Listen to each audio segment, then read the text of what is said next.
Hey everyone, I'm Mackayla. Welcome to the Soundtrack of Our Lives podcast. We're going to jump in with the two hardest questions of all. Who are you and what have you been up to recently? Cool, cool. Hi, I'm Hana. Oh wow. Describing myself has never been so hard until you're put on the spot. hmm So, my day job, I am a server slash front of house slash social media for a small restaurant in the mid coast of Maine. hmm But by night, I dive into music journalism. I do a lot of stuff within like VIP and I sling merch, just whatever I can get my hands on. I'm just super enthusiastic about the music scene, which I mean, I'm a professional fangirl by hmm trade. So I I mean, guess me too. the best way to describe it, to be honest. Yeah. So where in Maine, if you don't mind me asking? I'm actually right off in Belfast, Maine, which is on Okay. the Maine coast. It's really nice. It's literally on the water. Yeah. My sister goes to Colby and then my grandma has a house up in Kennebunkport. Oh, that's so cool. Yeah. That's Kennebunkport. I think that's southern Maine, Yeah. if I'm not mistaken. Yeah. It's like half an hour from Portland. Yeah. Yeah. So I'm familiar with Maine. I spent quite a lot of time there. I'm semi-familiar. I'm technically what's called a transplant hmm because I moved up here. I'm from away, as they say here. I grew up on the North Shore of Boston, and yeah, just gravitated closer towards the coast and up more north. Also, I love Boston. That's where I live. I live in Watertown right now, so just outside Boston. Nice. I was right in Salem, which is which city, if you know. That's fun, but must be chaotic at Halloween. Oh, absolutely. I hated it. I October. Love Halloween. Hated being in the city in October. Yeah. My friends are like, why haven't you gone to Salem in October? I'm like, why would I? Don't know. I Off. go in the off season if I ever go. Yep. That's where it's at. It's also going to be cheaper because they obviously jack up the prices. Hmm. And they still have some of the really fun touristy stuff too, like especially in the Yeah. summer. But I mean, I did touristy stuff in January once in Salem, and it was nice because no one was there. hmm That's always a bonus. Exactly. So, what kind of got you started in? I know you have your own media outlet. What kind of got you started in all that? All right, cool. So this is a kind of unique story. So before I was really into music, I was really into synchronized swimming, or hmm as it's now called artistic swimming. Um, I didn't realize they had changed it. Apparently they did sometime after I was forced to leave the sport. Um, it basically, for a while, synchronized swimming was my whole life, hmm per se. I wanted to be like an Olympian. That was my main goal. Uh, and that obviously didn't happen. But my freshman year of high school, for health reasons, I was advised to stop swimming, and hmm that devastated me. I kind of spiraled into a little bit of a depression. At that same time, I really found comfort in music and photography and video. I started working at my local telecommunications station, which hmm was fun. And that's where I learned, that's how I learned to basically capture life by the camera lens. hmm And I really I loved how much control I could have over such chaos. I ended up renting a professional camcorder from where I worked, and I snuck it into Warped Tour in 2016. And that was the moment I knew I wanted to work in the music industry. hmm Uh, I mean, I guess I know how I did it. Nobody questions the girl in the wheelchair, but still. I mean, I feel like everybody sneaks things into every festival and show. Oh yeah, no, absolutely. I I have mean, like mini professional like mics that I sneak into like a lot of places. there's I a mean, real just to interview people, not to like record the music. yeah, Once you're past security, nobody cares. exactly.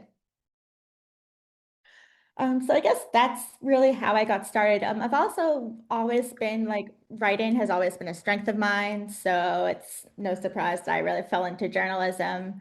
I've I've been part of my school's paper since I want to say elementary school, actually, because apparently we had a school paper in That's elementary school. cool. I feel like not a lot of elementary schools do. They, I, I, I don't think they do, to be I don't honest. think mine did.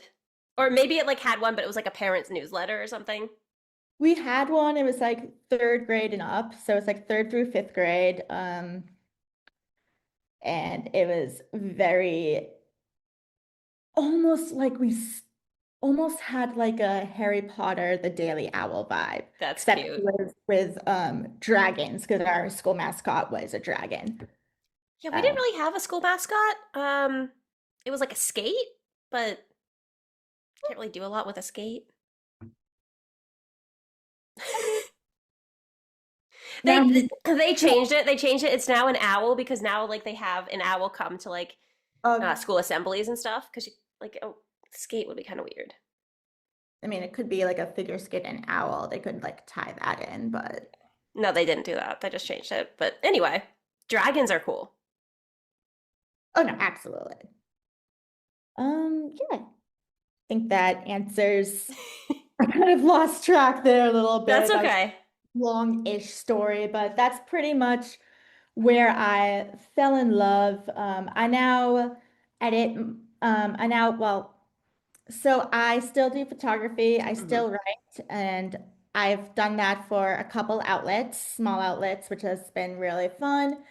And eventually, I wanted to start a platform that helped people get their foot within the industry because it's Hmm. really hard to join an outlet if you don't have a portfolio or you don't Yeah. have examples, and no one's going to give you a chance unless they see what you have. So I was Hmm. like, well, like you can't make something from nothing. Right. So It's a weird dynamic. It's like you need experience to get the first experience. no, exactly. That's what inspired me to start my own little blog. And it's kind of been up and down. I'm still finding my foot in a little bit with Hmm. that. So my blog's called Chaos Culture, and our website is itschaosculture.com because life is chaotic. And we, our big goal is capturing conversation and creating conversation and just giving people a platform to Hmm. their voice and just share their enthusiasm. That's really cool. Yeah, it's so hard. Like I've had this for 3 years and I still feel like I've just barely started. Oh, absolutely. It's like I still have no idea what I'm doing. I don't Yep. know if I'll ever figure it out. Yeah. I mean, eventually I hope, but I it feel like is what it is. I'm just making it up as I go along. Exactly. I think that's what we all do. At least that's what I tell myself. Do you have any favorite shows that you've shot? Ooh, okay. So that's gonna be one of the such a hard-hitting question. I'd say most recently I photographed Dropkick Murphys, which Ooh. yeah, I know. It's been like a bucket list band for me. Um, and I photographed that with a broken wrist, which Ooh. Ow. what not my smartest move, but I was really dedicated and I was like, I I applied for it even though I knew my wrist was broken. And surprisingly, surprisingly to me, I wasn't sure what to expect, but uh I was allowed to shoot. And they don't approve many photographers Hmm. because of the way that their setup is. So they only have like a certain amount of like outlets that they will approve per date. Yeah. So I felt super blessed that I had the opportunity to do that. I'd say some other shows I've really loved photographing. As it is, they're always highly energetic. They're one of my favorite bands of all time, since high school, really. Uh, I recently got to photograph them when they came back to the States, this past November. I had the opportunity to photograph them both in Boston and New York, which was really interesting. And just so many things happened behind the scenes Hmm. where I wasn't even sure if I was even going to make it to New York, Oh but no. it was just incredible. So I photographed Boston for my outlet, New Hmm. York just because. Why not? If you have the opportunity. Oh yeah, no, their tour and merch manager, Rocky Rodriguez, she's totally amazing. And after Boston, she asked me if I wanted a photo pass for New York. And I was like, I mean, if you're offering. Yeah, never say no. Uh, she definitely understands the fan to professional pipeline. Hmm. She's huge into My Chemical Romance, as I am with, like, say, As It Is, for Hmm. example, since that was the band that the show was for.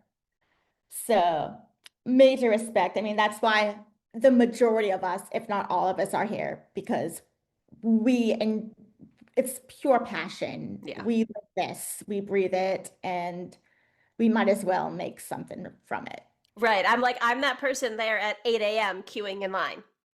Oh, You absolutely. I know. wanted to camp for a show, and I know camping is kind of controversial. And I mean, I can see why it can be, but I just want to have that experience. Like, Hmm. I want to,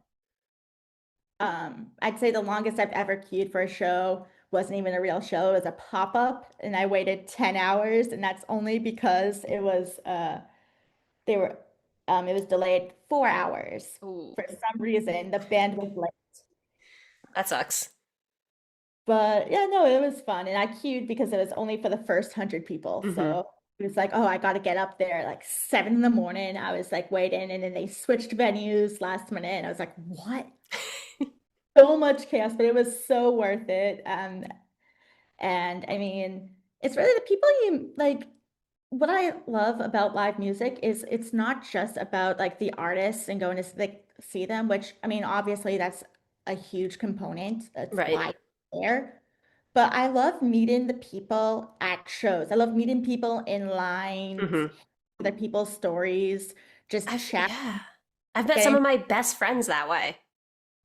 absolutely. I've gotten lunch with people I've met in line Yeah. just because. Yeah. Um, and I think that's something some people take for granted, but thing. It's like one of those things that live music fans really cherish Hmm. is just the friendships we make along the way, Yeah, and the just communities that evolve. exactly. Yeah, I've been to several states for different bands, and I've recently been able to go back to those states for, if not the same band, like a similar artist. And like, I'm like, Yep. oh my God, you need to come. And then like meet up with people who I haven't seen in a while. And it's fun because even if you met them for one night, you're bonded. Absolutely. And sometimes I just really like traveling to like see what other what like the culture is in other cities. Hmm. I am a New England, I am New England to the core. Same. Um, I'm a huge believer in New England shows being the best shows. That being said, I've been to Arizona, I've been to Texas, I've been to England, just going to see shows, and it's really interesting to see how like the different show cultures kind Hmm. of each location. And there's things that unite us all the same. It's like we're Yeah. all love the same music. There's always some sort of energy going on, but there's always just little differences that are Yes. unique that make it worth it. Yeah. It is. It's always interesting to see just like what is different, as you said, is different in every place. Yeah, absolutely. And it also reminds you that like we're more similar than we are different as humans. Like, Oh, for sure. Um, we a lot unites us, hmm. and what I love about that's another thing I love about live music is we can all come from different walks of life, Hmm. and somehow one song or one band unites a whole room of people, and I think that's beautiful. For me, there's nothing more like special than a night of live music. It's my favorite thing in the world. Agreed. Like I was recently, what was I at? I was at Shawn Mendes. I won tickets, and my roommate, one of her favorite artists, actually, she had a a life size cutout of him in her room, and her dad surprised her with it when we went. That was really funny. Um, but just being like, I'm not a huge fan of his, but like I won tickets because she wanted to go, and just being in there and watching everyone's just pure love and just being able to just like stand there and take it all in. There's nothing more special than that. Absolutely. And I think that's probably why I gravitated towards music photography in particular, because notoriously that's the least pay-in of the photography jobs that you can get Hmm. in. And weddings is like the gold mine. Yeah. Weddings stress me out. I that I can't stand weddings, but live music, throw me in a mosh pit and I'm good. Hmm. It's a very Throw, different. Weddings are so different.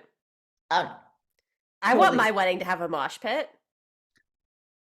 You see, that sounds like a dream. And I think I'm pretty sure there are videos of like people opening up pits at their weddings, Yeah. which is nice. Yeah. Or certain musicians will start screaming along to whatever during Hmm. their wedding. And I'm just like, this is amazing. I'm like, that seems fun. Why can't I go to those things?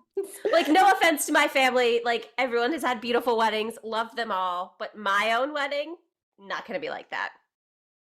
I, I'll make an exception. I will photograph a wedding that has live music kind Hmm. of vibe. Okay.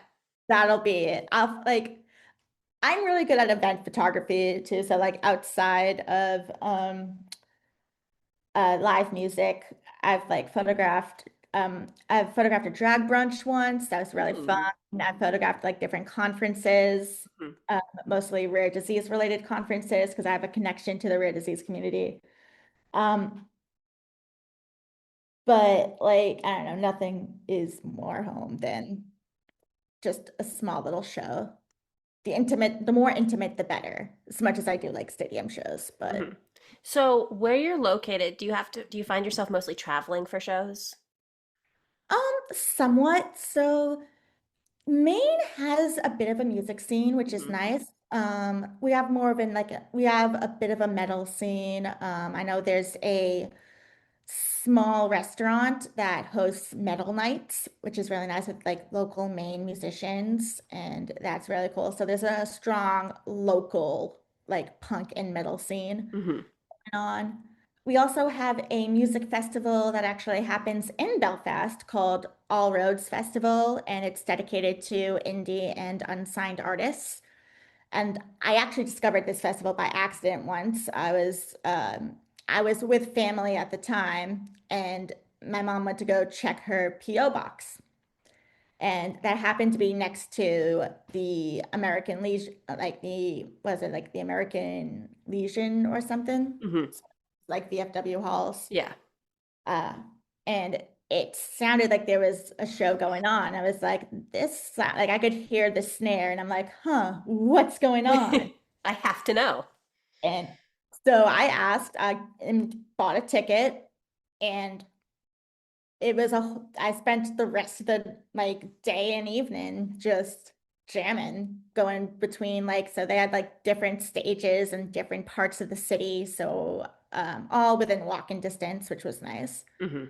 So yeah, it was just, but like I mean, I'd say for like larger artists, some of more and more artists are coming to Maine, which is Hmm. nice. It's Portland or Bangor, um, which Portland is maybe like 2 hours from me. Bangor is maybe 40 minutes to an hour, depending on traffic. So uh, that's kind of like where some artists are starting to gravitate towards. Yeah. Mostly though, the scene's in Boston, Yeah. and I'll still drive home for a Hmm. good. Yeah. I found that I've noticed that people tend to skip New England a lot on tours.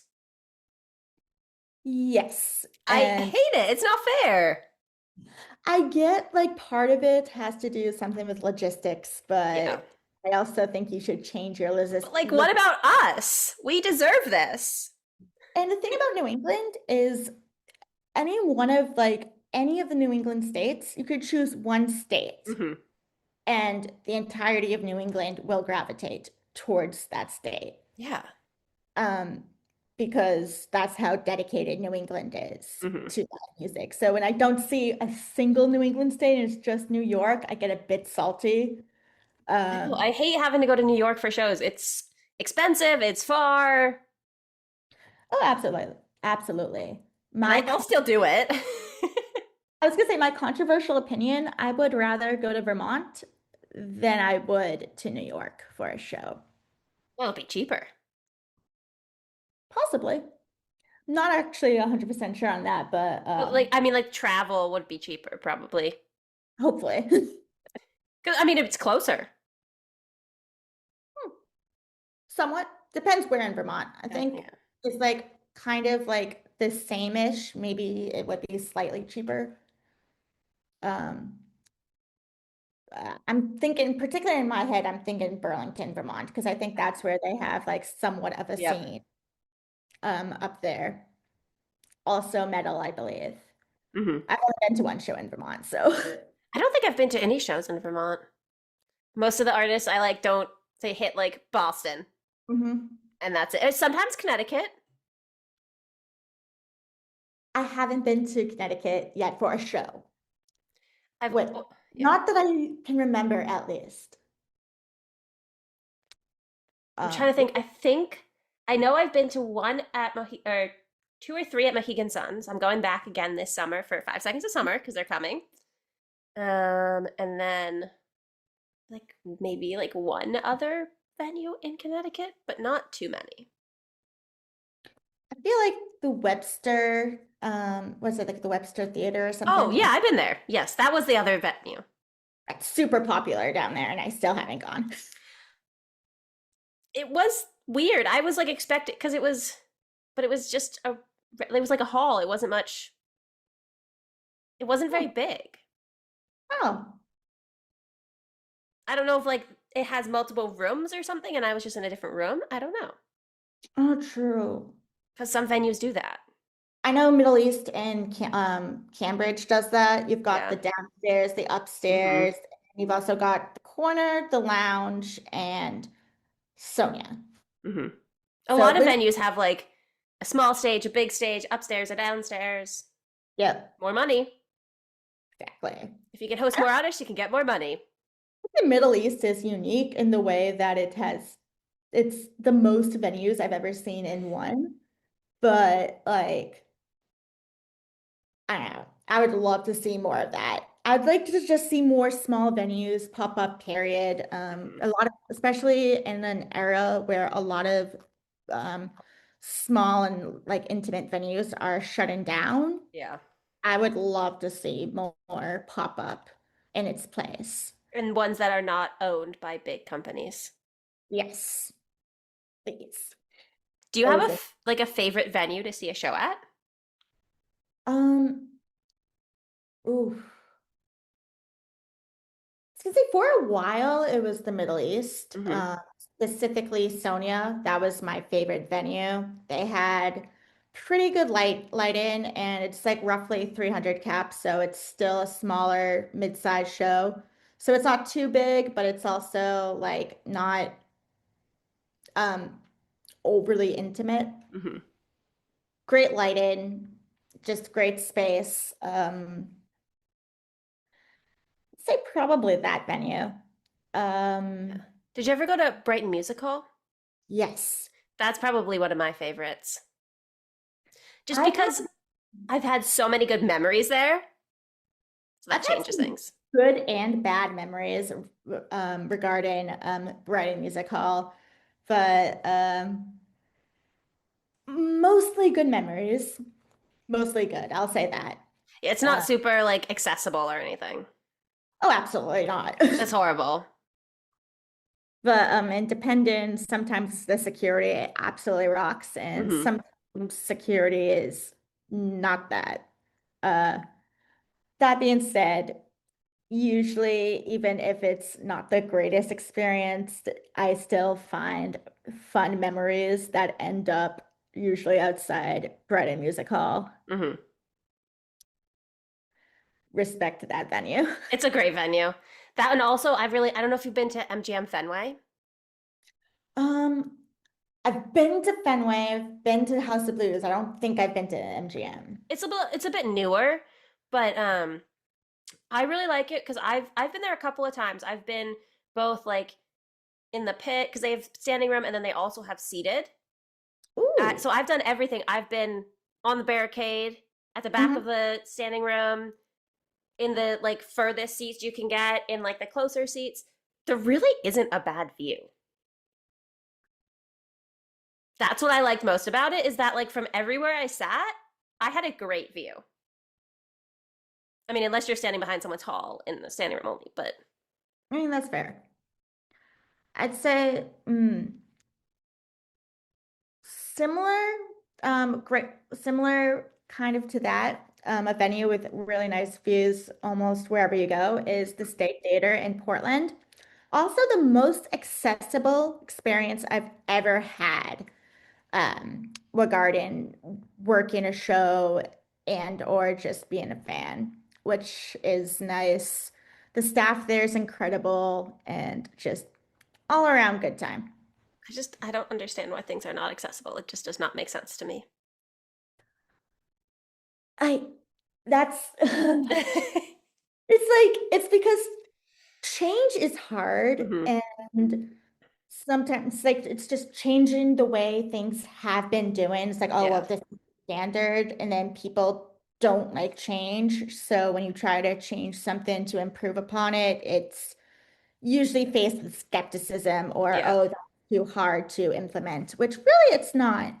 And finding ways to make the music scene accessible, both as a fan and professional, is a small niche of mine. Hmm.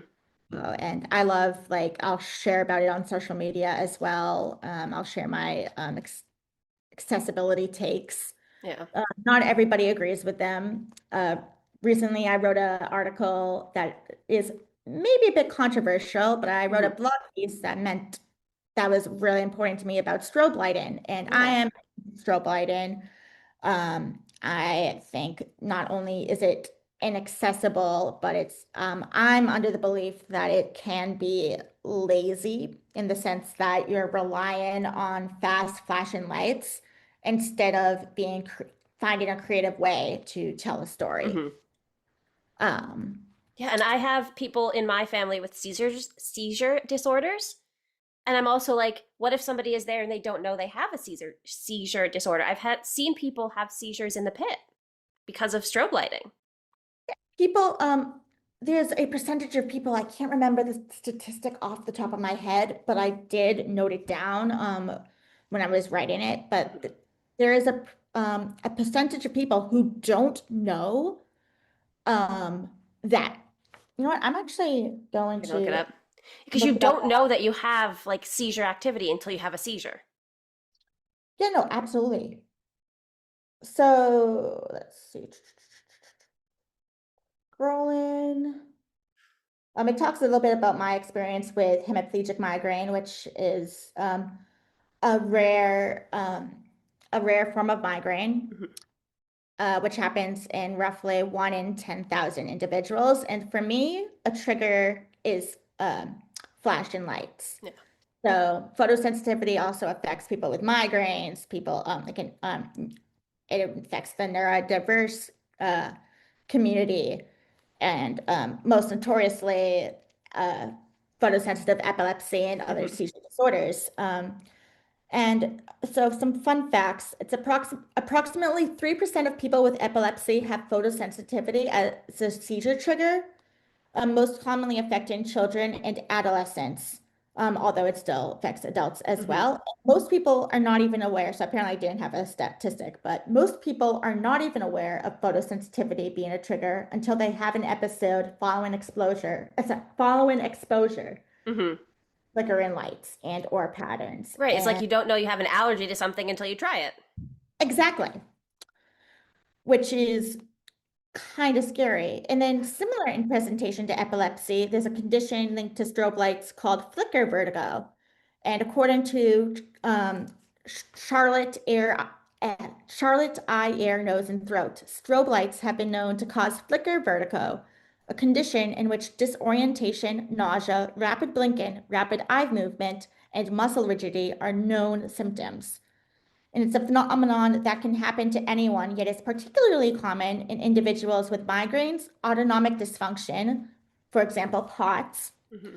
ADHD, autism, and panic disorder, which is a wide variety of people. So you'd Yeah. think that somebody would do something about it. Hmm. However, we still have strobe lighting as a default setting. We Yeah. still have a lack of flash warnings in music videos, Hmm. uh, which is really sad. It is. And It's then not fair. that doesn't even touch like the like you even then you've got like mobility, Hmm. accessibility, you've got uh hearing accessibility, Yeah, I mean, my day job, I work at a senior living facility. I do activities, so this is something I deal with on a daily basis, like yeah, at work, and so it just like rolls over into every part of life. And it's not necessarily like the elderly, but it's just like that's my experience working with people that have different mobility issues, and yeah, no, exactly. Um and like where my experience is more connected with like the rare community and complex medical conditions, accessibility benefits literally everybody, right. everyone. Because people like also like you don't realize something like until you like break a foot and you're on crutches. You don't realize how inaccessible things are until something happens to you.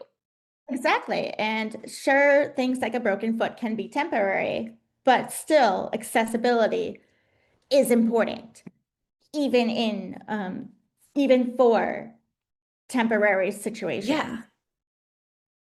It just makes life easier for everybody. Exactly. I remember speaking of like of this, I remember in high school, I think it was freshman year, I was on crutches and they were renovating our high school. So we had outside classes in like the mods, I don't know, like the temporary buildings. So I had to use crutches and go across a path that was covered in ice. And someone took a picture of me and posted it on the Facebook page. They're like, "We need to fix this. Look at." Oh, I'm like, "Yes, that we shouldn't have a pathway to a classroom be covered in ice for anybody." But I'm yes, like, that was just, I was like, really? Picture of me like slipping on ice with crutches. that might be my new nightmare. Mm-hmm. And then being posted for the whole town to see. But just I'm like, first of all, why in New England would you have us walking outdoor to classes? because common sense is not actually that common. That's very true. Everyone says common sense, but nobody has it. Exactly. So before I ask the last question, is there anything else you want to mention or talk about today? Um, ooh, an open floor, that's dangerous. Um, I think you've covered pretty much everything. I mean, I'm just going along with the flow, so Okay. So our last question is, what is the soundtrack of your life? what is the soundtrack of my life? Do I have to like pick one song No, or it can be whatever you want because it's your life. And I know uh that doesn't help.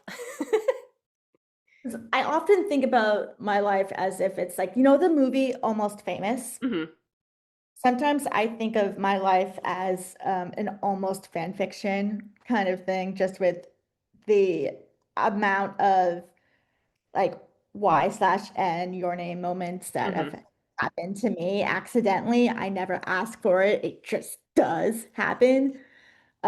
So I've often thought about like if my life was a movie, Hmm. what would the soundtrack be? And I'd say one song definitely that has to be included is Blessed with a Curse by Bring Me the Hmm. Horizon, just because that describes me and how I feel living with like multiple chronic illness and a couple rare conditions. And it's just, it feels like I was blessed with a curse, to be Hmm. honest, because life is not how I wanted it to imagine it. And it's been both a blessing, and I feel really grateful for where I am, but it's also been a lot of a curse at some Hmm. points. I'd probably say also Rich Life of a Poor Man by Rome, because I also spend loose change on hopelessly dreaming. Hmm. Loose change spent I on. think every fangirl does. Oh, absolutely. Uh, the mixtape by Jack's Mannequin, because making mixtapes is my, or I guess mixed CDs technically for me, because I burn CDs, or I used to. That's my whole aesthetic. And if I had to choose one more, Swim again by Jack's Mannequin, uh, because it just reminds me to keep on swimming. And I feel that's like all we got to do. Oh, no, I have one more. I can't believe I lied. And I'm gonna have to take off I'm gonna have to show you this. Okay. I have a tattoo with some lyrics on it. And this is a lyric from a song called Dreamcatcher by Set It Off. And Hmm. I wanted this lyric tattooed on me for like since high school. I had it Hmm. written out for me at Warp Tour, and uh, it wasn't until I want to say 3 years ago in October that I got this tattooed. And it's a literally it's a watercolor thing with a girl with a camera, and it says, "Devour the cynics, dismiss the critics." That's beautiful. And that's where I kind of want my life to be, Hmm. where I can devour the cynics, dismiss the critics. You can't, like, I'm a huge people pleaser, Hmm. recovering people pleaser, I should say. And I'm always worried about, I'm always worried and self-critical and wondering if what if I'm doing is not good enough. Hmm. Uh, so it kind of reminds me that I am enough already, and I do got this. And sometimes being like, again, being a professional fangirl is Hmm. not necessarily, um, there is no negative connotation with being a fangirl. Even if people want to try to tell you that, don't listen to them. Yeah. There's no such thing as having, or there's no such thing as enthusiasm being too much. Be Hmm. proud of your enthusiasm, because that's the drive that will push you Yeah. throughout life. That's very true. I mean, we wouldn't be where we are now if we didn't have that enthusiasm. No, for sure. I heard Cody Carson from Set It Off. He's the vocalist, and he said once, it was 2016 Warped Tour, and I remember catching this clip on video where he said, if you have that power and you have that drive, you can make your dream a, well, I don't want to swear, a bleeping reality for none. And then he was like, it's like, this isn't something to be like cheesy. This is something we really believe in. Hmm. But that's quote stuck with me. If you have that power and you have that drive, you can make Hmm. your dreams a reality. Um, and I also believe that to not just be corny, but to be true. Yeah. It's hard at times, but Oh, absolutely. you gotta Um, believe. I mean, that's all we have. So, for people who want to stay updated on you, see your photos, read your articles, see whatever show you're going to next, where can they find you? I am all over most social media. I tweet way too much, and on that, you'd find me at Zebra Bimbo. Uh, on Instagram, My photography is more rare, raw media. That's more photography focused. And then you've also got my blog, which is on Instagram as well, and that's called Chaos Culture, which, yes. Trying to Awesome. think what to say next, but that works too. Well, thank you so much for taking the time to chat with me today. Thank you so much for having me. It's been really fun chatting. It's been fun. Like a fellow fangirl. Absolutely. I've been like looking forward to this chat all day. It's like, Oh, can't wait. I could chat about my favorite subject, yeah. music. So, Get through work, have fun. absolutely. So, thank you so much for having me. It's been an honor. Of course. Have a nice rest of your day. Thank you. You as well.